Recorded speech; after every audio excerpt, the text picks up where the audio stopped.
Là, t'es en train de me dire que dans le plus grand des calmes, Esther Esposito, la copine de Kylian Mbappé, ne le connaissait pas avant d'être sortie avec lui. Oui, oui, les gars, vous ne rêvez pas. Quand je l'ai vu pour la première fois, je ne savais pas qui il était. Après être tombée amoureuse au premier regard, j'ai découvert qu'il était le joueur du Real Madrid. L'info, elle est en train de tourner de partout là. Mais Esther, tu nous prends pour qui? Mobutu, il a vu toute la sauce qu'il y avait, les gars, autour de Esther Esposito, étant donné que, vas-y, elle est peut-être venue par rapport à son buzz ou quoi. Alors que elle-même, elle est connue. Moi, je vous dis, c'est Mobutu qui a dû lui dire de dire ça. C'est pas possible. Kylian Mbappé, les gars, c'est le mec le plus connu au monde. Actuellement, il y a personne qui s'assoit à sa table. Tu dis son blast dans n'importe quel pays, les gars, on le connaît. Et là, Esther, toi, tu veux nous faire croire l'impossible.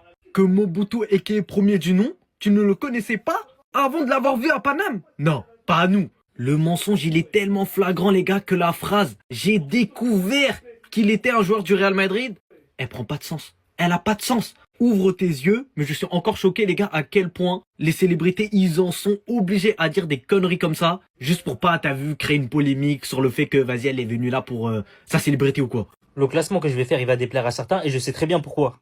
On nous demande de classer ces 4 joueurs du plus technique au moins technique. Et pour ça, on a Olysée, Yamal, Hazard et Ryan Cherki. Mais avant que je vous donne le classement, il faut que je vous explique pour moi c'est quoi un joueur technique. La définition d'un joueur technique, c'est qu'est-ce que tu peux faire avec un ballon dans les pieds, ni plus ni moins.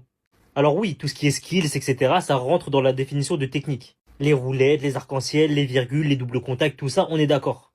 Mais dans la technique, il n'y a pas que ça. Il y a aussi le contrôle de balle, la conduite de balle, les capacités de passe. Ok, c'est bien, tu sais faire une roulette. Est-ce que tu sais contrôler en une touche? Ok, tu sais faire une virgule. Est-ce que tu sais faire une transversale qui arrive pile au bon endroit là où tu veux?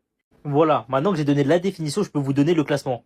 Ah oui, et aussi avant de donner le classement, je tiens à souligner que les 4 joueurs que vous pouvez voir là sont tous extrêmement techniques. En première position, pour moi, c'est Eden Hazard, il n'y a pas photo. En deuxième position, j'ai beaucoup hésité, mais j'ai mis Ryan Cherki, parce que pour moi, il est beaucoup plus versatile et créatif avec un ballon de foot. En troisième position, j'ai mis Lamine Yamal. Yamal que j'ai hésité de mettre à la deuxième position, mais du coup, je vais vous expliquer pourquoi j'ai mis Cherki. Et enfin, en dernière position, j'ai mis Michael Olysée. Après, les refs qu'on s'entende, à part Eden Hazard, qui pour moi est une classe au-dessus des autres, Cherki, Yamal et Olysée, c'est dans la même catégorie, ça peut se taper. L'équipe, on est en quart de finale de Ligue des Champions africaine. C'est la fin du match entre El Ahly et l'Espérance de Tunis. Et regardez ce que l'arbitre va faire. Pour dissuader le staff technique et certains joueurs de venir le déranger, il a dégainé son carton rouge. Et regardez comment il est posté. Eh, ce monsieur, il est vraiment trop intelligent. Pourquoi? Là, c'est le quart de finale. Allez, il y a un match retour samedi. Il sait très bien que personne va venir lui parler parce qu'il a le carton rouge. Comme s'il avait un pistolet, comme s'il avait un gun.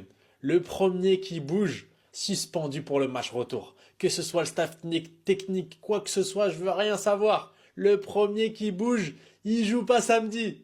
Et visiblement, ça a fonctionné. Personne n'est venu le déranger. Est-ce que vous vous rendez compte à quel point le football africain, c'est quelque chose? Parce que c'est pas comme le football en Europe, hein. Il y a des arbitres qui se sont fait frapper pour moins que ça. Mais lui, il a prévu son coup. Sécurité autour de lui, automatique, et carton rouge. Dites-moi ce que vous en pensez en commentaire. Les gars, la Coupe du Monde approche à grands pas. Et il n'y a personne qui met le Brésil dans ses favoris. À chaque fois que je demande aux gens, ça me dit l'Argentine, l'Espagne, la France, juste un peu derrière. Mais personne parle du Brésil.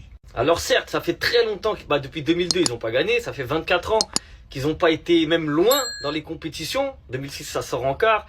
Après, c'est que des déceptions, etc. Mais en vrai, de vrai, quand on regarde leur effectif, leurs joueurs, l'expérience qu'ils ont, on peut les mettre dans les outsiders, les gars. Déjà, il y a Ancelotti, coach d'expérience, accompagné de Vini, en pleine forme, accompagné de Rafinha, en pleine forme, peut-être accompagné d'un Neymar, qui soit en pleine forme ou pas, Neymar, c'est au-dessus du lot. Sur le banc, t'as des Estevao, des Martinelli. En défense, Gabriel, peut-être, enfin l'un des meilleurs défenseurs actuellement. Avec Marquinhos, toujours aussi régulier.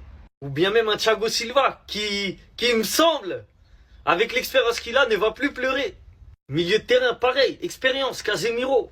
Avec Bruno Guimaraes, c'est fort aussi, c'est solide, c'est costaud, c'est la PL. Et puis il y a aussi Bobby sur le banc, qui peut faire des belles entrées. Malheureusement, Rodrigo, c'est mort, blessé. Mais quand on voit la qualité de leur effectif, et j'ai pas parlé du gardien, Alisson,